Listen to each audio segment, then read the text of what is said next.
This is at Peña Blanca Lake at the beginning of day 5.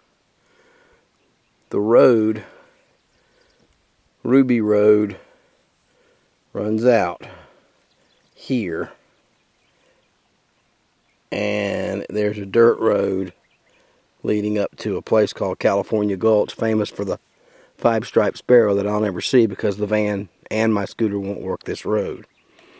We're out early this morning hunting for a Montezuma quail. Very elusive. Not sure I'm going to find it, and all made worse by the fact that I slept through my wake-up call and we left 20 minutes late.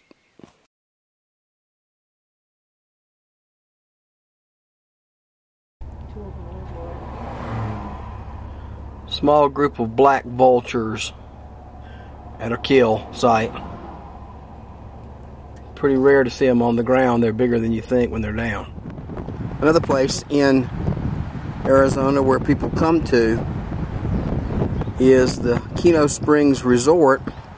It's a golf course. Has water, and there's not a whole lot of water around the area, so people come here for a few species. We're going to try to get a better shot of this pretty red vermilion flycatcher that's up the hill. Today, Sunday, is going to be difficult. It's very windy.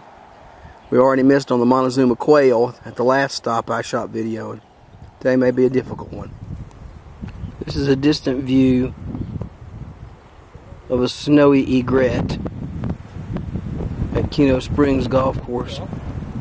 Sorry for the shake again. Anytime I'm shooting from a distance, it's hard to keep it very steady. This is in a pond at the golf course, which I'm going to show you the whole thing. We have monsoon season in Arizona.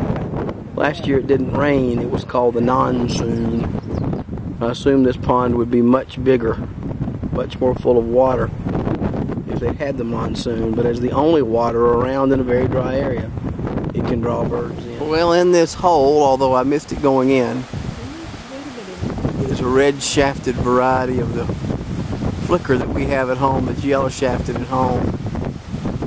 First red shafted flicker I've seen, but I can't count it as a new species. It's a subspecies of the one we have at home. Trying to get a better look. There's a great look at a vermilion flycatcher at Keno Springs Golf Course. That, for anybody who doesn't understand why I look at birds, turn carts over for birds, and do a lot of other crazy things for birds, that's why the bird flew and I was trying to follow it, but that's a good example of why we come and look at birds. We spent part of Sunday morning back at the Patagonia Roadside Rest. That little roadside loop that actually is, the rest part is a picnic area near Patagonia. Much closer look here at the Cassin's kingbird. One of these Myarchus, that's the genus kingfisher, or kingbirds out here that really all look a lot alike. This one has its back to you and in sun, so it's hard to show anything about how they look, but that's a Cassin's that I got for the first time. This little fella is called a canyon towhee. And for those of you in North Carolina who may know some birds, this canyon towhee is very different from our eastern towhees. There's two towhees out here, A-bears and canyons, and they're both kind of grayish, but they dig in the leaves just like this little canyon towhee right. So then, what's the last sign that you're absolutely nuts about birding?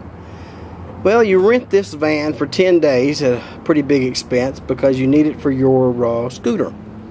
But because the roads to get up to the canyon are so steep and need a four-wheel drive, when you're out in Arizona, you rent this Chevy Suburban with greater ground clearance, and you put your scooter in the back and climb in the front. This is a sign that I've lost it over birding. As we continued moving westward on this trip, we got to the Huachuca Mountains, which are tall like the ones we were at on Wednesday, but it seemed to me to be a little bit greener looking. Maybe I'm wrong. There's lots of hummingbirds at different feeders at beds and breakfast in the year that we'll be going to today and on Monday. First stop in the Huachucas was at the Beatty Guest Ranch, very well known for hummingbirds. And this year they've been getting a white-eared hummingbird. We will see if I get to see it. Apparently the viewing area is way up a big hill. Coming up.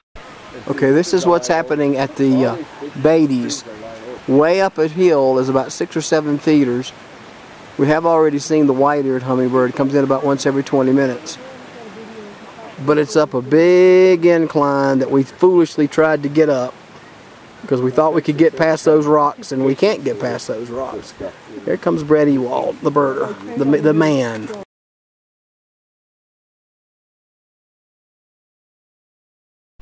This is the Ash Canyon Bed and Breakfast. The sitting area, there's a large tree in which there are 9 hummingbird feeders ringing the tree, and we're waiting for one to come in, called a Lucifer hummingbird. We're hoping to get lucky. This is a broad-billed hummingbird directly over our heads.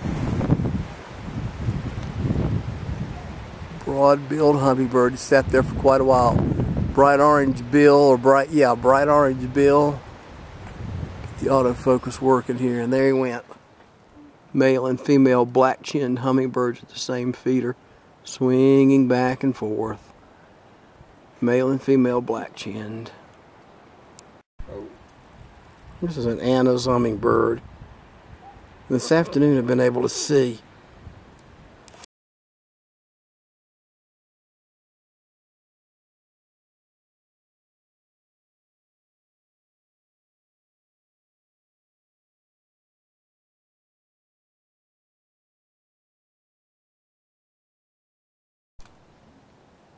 Is it still there? Yeah, right in the top.